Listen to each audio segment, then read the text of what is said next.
how most of Judas Priest fans, both old and new, including myself of course, consider Richie Faulkner to be the new guy around, who has just joined the band like what, a couple of weeks ago? Well, his first official live appearance with the band was on the 25th of May in 2011. Now go ahead and take a look at the calendar at which date it is today, and try not to feel old.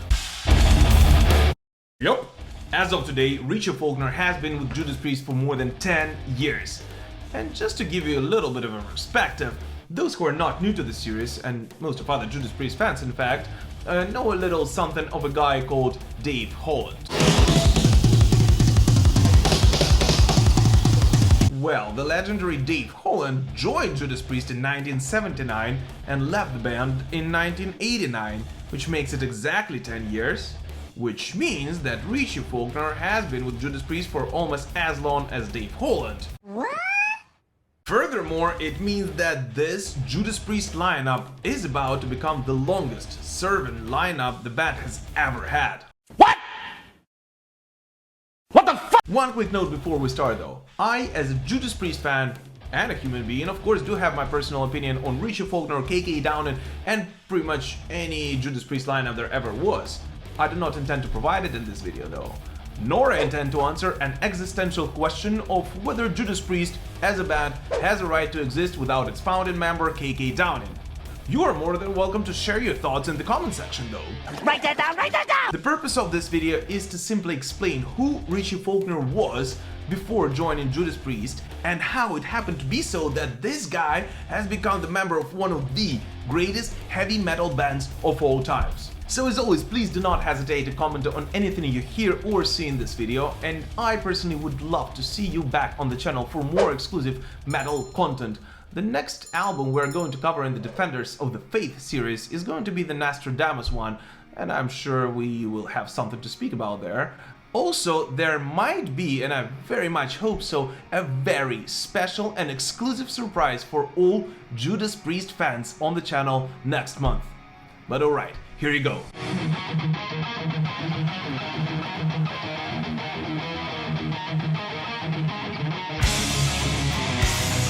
While Richie Faulkner's persona was most likely unknown to any Judas Priest fan before 2011, he definitely wasn't a newcomer to the heavy metal community. Richie got his first guitar when he was about 7 or 8 years old, and his main source of inspiration was his father, who also happened to be a guitar player himself and a fan of classic rock and heavy metal. During his early teenage years, Richie Faulkner used to work at a local music store, just like many other young adults who were interested in music. It also happened to be so that the store's owner used to play in a local band, and Richie would both jam with them and help out on a set. This band played covers on anything from Iron Maiden to Thin Lizzy. Which, by the way, is very ironic, because on Richie's first ever tour with Judas Priest, Thin Lizzy actually opened for them.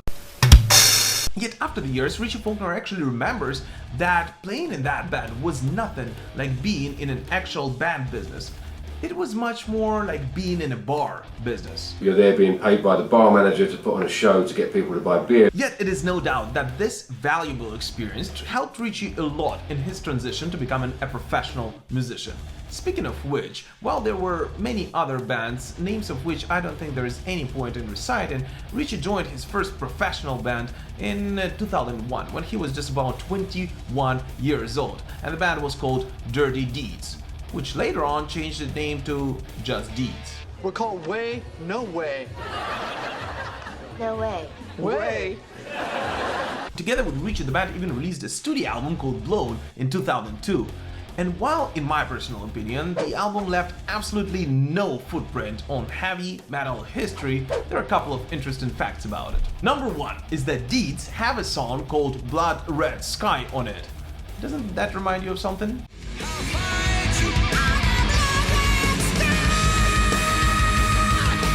Number two is that the executive producer of this album was the legendary Steve Harris of Iron Maiden. And I think it is safe to say that it is Steve who has helped Richie grow as a professional musician throughout the years, eventually becoming the guitarist of metal gods themselves. And I think that it is extremely ironic given Steve's relationship with KK Downing. And if you have no idea what I'm talking about, I urge you to actually check out the British Steel episode in the Defenders of the Faith series, which is already out, or simply ask about it in the comments section. A year after the release, Richie decides to leave Deeds, and together with the bassist Tony Newton, forms another band called Voodoo 6.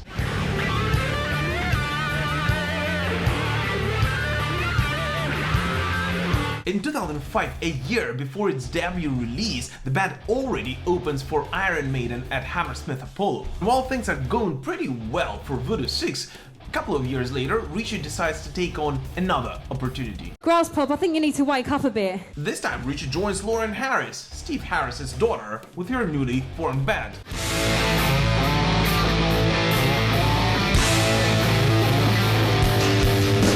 The funniest thing, while actually preparing for this episode, I realized that I actually saw Lauren Harris together with Richie Faulkner in San Jose, Costa Rica, sometime in 2007 or 2008 when they opened for Iron Maiden on their Somewhere Back in Time tour. I'll be honest with you, at that time I came to see Iron Maiden and thus had absolutely no interest in Lauren Harris, her music, and especially her guitarist. Yeah, I was kinda ignorant back then. But the fact remains, I actually saw Richie Faulkner live at a huge stage way before he joined Judas Priest, my personal favorite heavy metal band of all time. Even though I had no idea back then. Together with Lauren and the other guys, Richie travels around the world, yet in 2010 Lauren reforms her band, this time without Falcon in the lineup. One thing is worth pointing out though. Remember that cover band we spoke about at the very beginning? It was called Metalworks, by the way, which also happened to be a title of a Judas Priest compilation.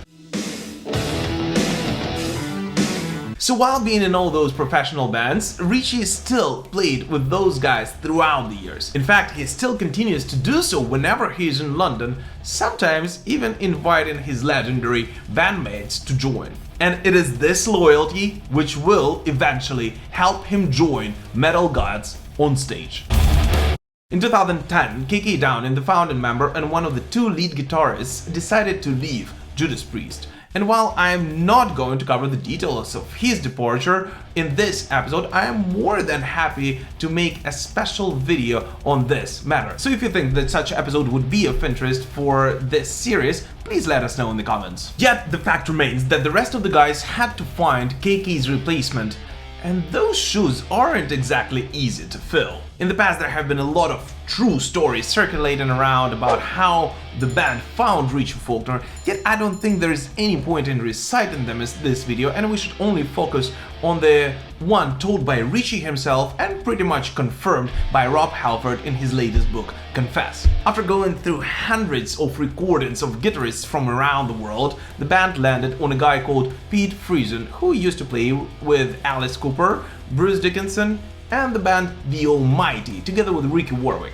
By the way, I had a pleasure of welcoming Ricky on a show several months ago, so make sure to check out that interview episode if you're a fan. The only person in the band who was not exactly sold on having Pete hired for this position was in fact Rob Halford. You see, Rob thought that by having another non-Brit in the band, Judas Priest could have lost its British essence. Yet since that wasn't really too big of a deal, and since Pete was simply an amazing guitarist, Jane Andrews, the band's manager, still offered him the position. But he declined. Just to get the record straight, Pete did not decline because he did not like Judas Priest. Quite the opposite, he declined because he felt like his playing style did not exactly fit the harsh, heavy metal sound of Judas Priest. Yet, according to him, he knew just a guy for the job. Although Pete Friesen is actually Canadian, in 2005-2006 he actually lived in London and played in a cover band called Metalworks. And although they haven't spoken for like 5 or 6 years, Pete actually thought that, like that other guitarist, Richie, would be a perfect fit for Judas Priest. And so he gave Jane Andrews his phone number. Of course, the wrong one. Luckily for Richie, Judas Priest management was extremely persistent, and so they reached out to their old friends in Iron Maiden, figuring they would know how to reach the guy. And they did. In April of 2011, Jane Andrews actually sent several emails to Richie Faulkner inviting him for audition, which he of course marked as spam, thinking it's a belated April Fool's Day joke. Yet one amazing quality which Jane Andrews actually seems to have is that when she lays her eye on something, she will eventually get it. And so one day in the end of April, when Richie Faulkner was actually trying to fall asleep, he received a phone call from Jane Andrews. He first thought that it was someone who needed a tag job, so he wanted to tell him off. But when Jane said that she wanted him to audition for Judas Priest, his drowsiness quickly disappeared. And given that by some coincidence Richie actually was in London back then, he went up to Glenn Tipton's house in Birmingham the next day. Richie of course remembers that meeting Glenn Tipton and Rob Halford in Birmingham was like meeting his childhood heroes. Oh wait, he was literally meeting his childhood heroes. After having a very quick one-on-one chat with Glenn Tipton, Richie was left by himself in Glenn's studio. After meeting with Rob Halford downstairs, Glenn Tipton said that he really likes Richie on a personal level and that is extremely important for him, and now it's just a matter of hearing him actually play the guitar. And that, according to Rob Halford, is when they heard Richie Faulkner jamming in Glenn's studio from the window upstairs. And they realized that their search was over. Fun fact, one of the very first people whom Richie Faulkner called after getting the gig was Steve Harris. And Steve, in addition to being extremely happy for the guy, actually told Richie that he always thought of him as a possible backup for Iron Maiden. Meaning if something would have happened to one of the Iron Maiden guitarists, Richie would be the guy Steve would have called. Can you imagine what kind of day it was for the guy?